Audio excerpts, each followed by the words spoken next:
வணக்கம். ஓம் நம சிவாய. இன்றைக்கி நம்ம எதை பற்றிங்க பேச போகிறோம்? நம்ம எல்லாருமே அன்றாட வாழை இப்போ நிறைய பேர் 90% மாத்திரைங்க சாப்பிட்றோம். ஏதாவது ஒரு பிரச்சனை இருக்குது உடம்புல. சுகர் இருக்கலாம், பிபி இருக்கலாம், கொலஸ்ட்ரால் சாப்பிட்றோம். அதுக்கப்புறம் வேறு ஏதோ பிரச்சனைகள் வருது. எல்லாத்துக்கும் மாத்திரைங்க ஒரு கையில் கலராக வச்சு முழுங்குறோம். சரி, ஓகே. இப்போ நம்ம என்ன பண்ணிக்கலாம், மாத்திரைகளை தவிர்ப்பது எப்படி? சுகருக்கான மாத்திரைங்க நிறைய ஓவர் டோஸ் எடுத்துக்கிறவங்களாம் இருக்கீங்க. அவங்களாம் எப்படி கொஞ்சம் குறைக்கலாம், மாத்திரையை குறைக்கிறது எப்படி அப்படின்னா, நீங்கள் கார்போஹைட்ரேட் சம்மந்தப்பட்ட உணவு அப்படின்னா என்னென்னா மெயின் ரைஸ் தான். ரைஸில் தான் நிறைய கார்போஹைட்ரேட்ஸ் இருக்குது. எல்லாத்துலேயுமே கார்போஹைட்ரேட்ஸ் இருக்குது, ஆனால் ரைஸில் நிறைய இருக்குது. ஸோ அதை ரைஸு மத்தியானம் மாத்திரம் ஒரே ஒரு கப்பு சாப்பிடுங்க. மற்றபடி காத்தால இட்லி தோசை, நைட்டு இட்லி தோசை சாப்பிட்டிங்கன்னா எல்லாம் தீனிக்கு சரி போயிந்தி எல்லாம் ஒன்றா சேர்ந்துக்கும். கார்போஹைட்ரேட்ஸ் தான் சேரும். அதனால் சாப்பிடாதீங்க. சரிங்க, நாங்கள் ரைஸ் சாப்பிடல, நாங்கள் சப்பாத்தியாக சாப்பிட்டுக்கிறோம்.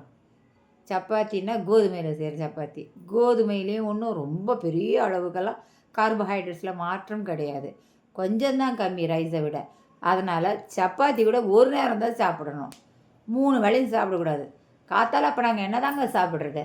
ஒன்றும் செய்யாதீங்க, டெய்லி ஒரு சுண்டல் பண்ணிக்கோங்க. ஏழைக்கு தெரிஞ்சது எள்ளுருண்டை, அவ்வளவுதான். என்ன பண்ணணும், சுண்டல் பண்ணிக்கணும். அதுலேயே நிறைய வெங்காயம் தக்காளியெல்லாம் நறுக்கி போட்டு மசாலா சுண்டல் மாதிரி பண்ணிக்கோங்க.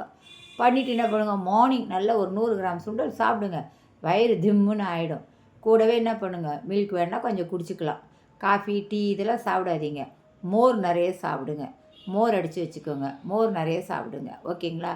இது ரொம்ப நல்லாயிருக்கும். மத்தியானத்தில் என்ன பண்ணுங்கள், கொஞ்சம் தயிர் வச்சுக்கோங்க, கொஞ்சமாக ரைஸு, அதுக்கப்புறம் ஒரு கூட்டு, ஒரு பொரியல் இதெல்லாம் வச்சு சாப்பிட்லாம். இல்லைங்க எங்களுக்கு வெஜ் இல்லை, நாங்கள் நான்வெஜ் அப்படின்றீங்களா? Okay, no problem. நான்வெஜ் மத்தியானம் வச்சு சாப்பிடுங்க. நைட்டு திருப்பி என்னங்க பண்ணுறதுனாங்க, நைட்டு எதாவது நல்லா காய் போட்டு கூட்டு நல்லா பண்ணுங்கள். ஒரு பவுல் நிறைய கூட்டு சாப்பிடுங்க. கூட்டு சாப்பிட்டுட்டு கொஞ்சம் நேரம் கழித்து ஒரு டம்ளர் மோரும் குடிக்கலாம். இல்லைன்னா கொஞ்சம் நேரம் கழித்து மில்க்கும் சாப்பிட்லாம். இப்படி உங்கள் டயட்டை நீங்கள் ஃபாலோ பண்ணிட்டே வாங்க.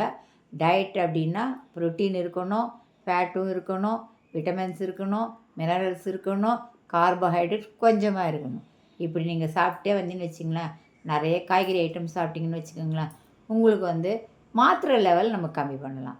மாத்திரை 1000 mg எல்லாம் போடுறவங்க இருப்பாங்க, அவங்களாம் அதுலேருந்து கம்மியாகி ஒரு 500 mg போடுற அளவுக்கு ஆகலாம். எதுக்காக மாத்திரை லெவல் கம்மி பண்ணணும்னு நான் சொல்கிறேன்னா, மாத்திரை லெவல் கம்மி பண்ணால் தான் நம்மளுக்கு கிட்னி சேஃப்டியாக இருக்கும். நம்ம மாத்திரை ஜாஸ்தியாக போட போட கிட்னிக்கு நம்ம கொஞ்சம் நிறைய ஸ்ட்ரெயின் கொடுக்குறோன்னு அர்த்தம். அதனால் இனிமேல் கிட்னியை நம்ம சேவ் பண்ணோம் இல்லையா, சுகர்காரங்கள்லாம். அதனால் டேப்லெட்டை கம்மி பண்ணணுன்னா இந்த மாதிரியான ஃபுட் ஐட்டம் சாப்பிடுங்க. கார்போஹைட்ரேட்ஸ் கொஞ்சமாக சாப்பிடுங்க, சாப்பிட வேண்டாம்னு சொல்லலை. தேங்க்யூ. எனக்கு தெரிஞ்சதை நான் உங்ககிட்ட ஷேர் பண்ணிட்டேன். வணக்கம்.